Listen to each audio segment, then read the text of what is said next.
Status tenaga honorer akan dihapus pada 2023, sehingga tidak ada lagi pegawai berstatus honorer di instansi pemerintahan, baik instansi pusat maupun daerah.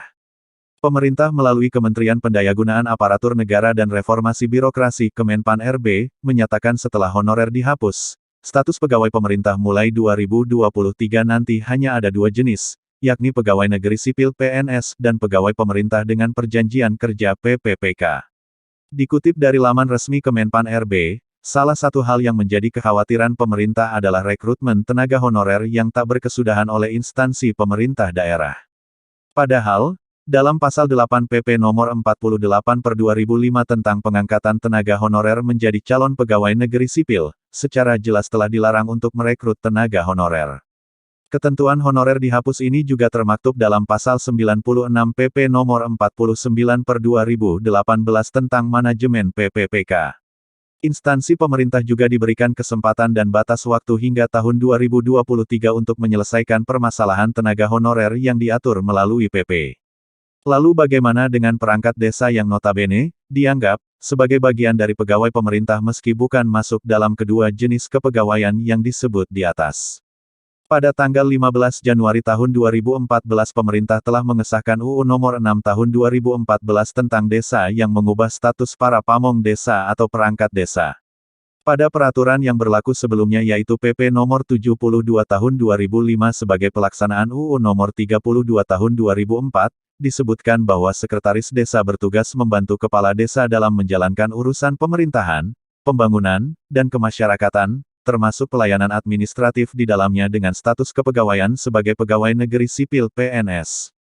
Namun, sejak berlakunya UU Nomor 6 Tahun 2014 status sekretaris desa dan perangkat desa yang lainnya tidak lagi sebagai PNS.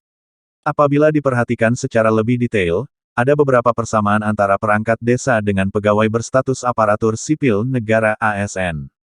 Bila diperhatikan dalam UU ASN yang ditetapkan melalui UU Nomor 5 Tahun 2014 yang merupakan payung hukum terhadap pegawai pemerintah, ada beberapa hal yang tampak sama antara status ASN dengan perangkat desa.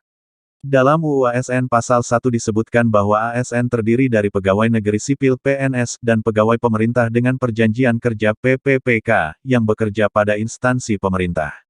Terdapat persamaan dengan tugas perangkat desa di mana mereka bekerja pada pemerintah desa yang merupakan instansi pemerintah. Pemerintah desa merupakan unit pemerintahan terkecil yang secara administratif berada di bawah kecamatan.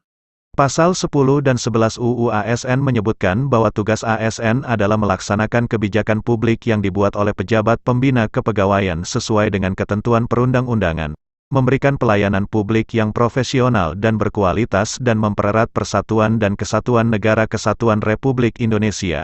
Tugas dan kewajiban perangkat desa pun juga berkaitan dengan pelayanan publik. Pada UU Desa, terdapat penjelasan mengenai hak bagi perangkat desa diantaranya mendapatkan gaji dan tunjangan perangkat desa, fasilitas, pengembangan kompetensi, perlindungan, jaminan hari tua, dan pensiun. Hak-hak tersebut juga hampir sama dengan hak ASN. Mengenai larangan sebagai pegawai pemerintah, ada persamaan antara perangkat desa dan ASN. Keduanya dilarang menjadi pengurus partai politik, tidak diperbolehkan terlibat kampanye, dan praktek politik lainnya. Ada satu hal lagi yang utama.